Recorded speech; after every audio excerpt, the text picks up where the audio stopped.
The Howard Wildcats football team has officially kicked off their 2020 football season. This following a summer full of heated debates that initially suggested the fate of 2020 fall sports would likely fall victim to the COVID pandemic.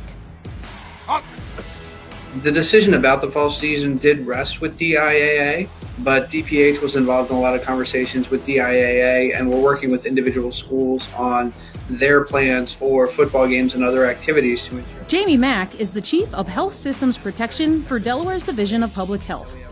After the DIAA announced in early August that the 2020-21 sports season would be delayed, his division worked diligently to develop guidance that could allow high-risk sports such as football to safely resume play.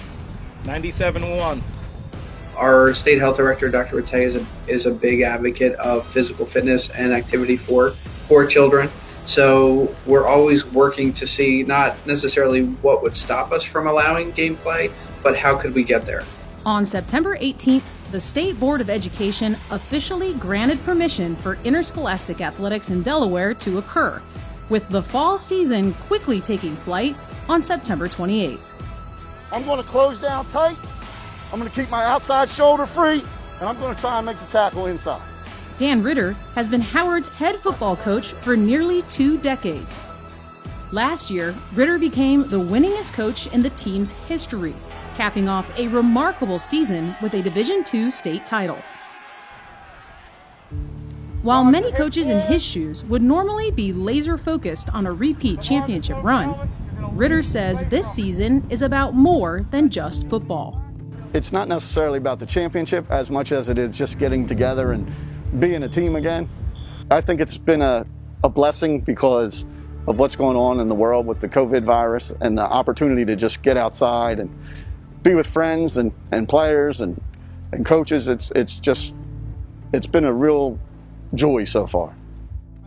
Defensive tackle Kobe Wallace understands as well as anyone what a blessing this unexpected season brings.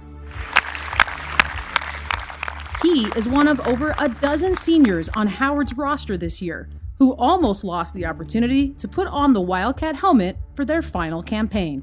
With them taking away our season at first was kind of discouraging because it was like, not only do we miss out on our last season, we miss out on, bonding with our brothers for the last time for the little bit of time that we got left. We certainly recognize the importance of getting kids on the field, and we're just happy that we were able to be part of the process to get all of these kids back on the field, especially some of the seniors that are going to have their last chance.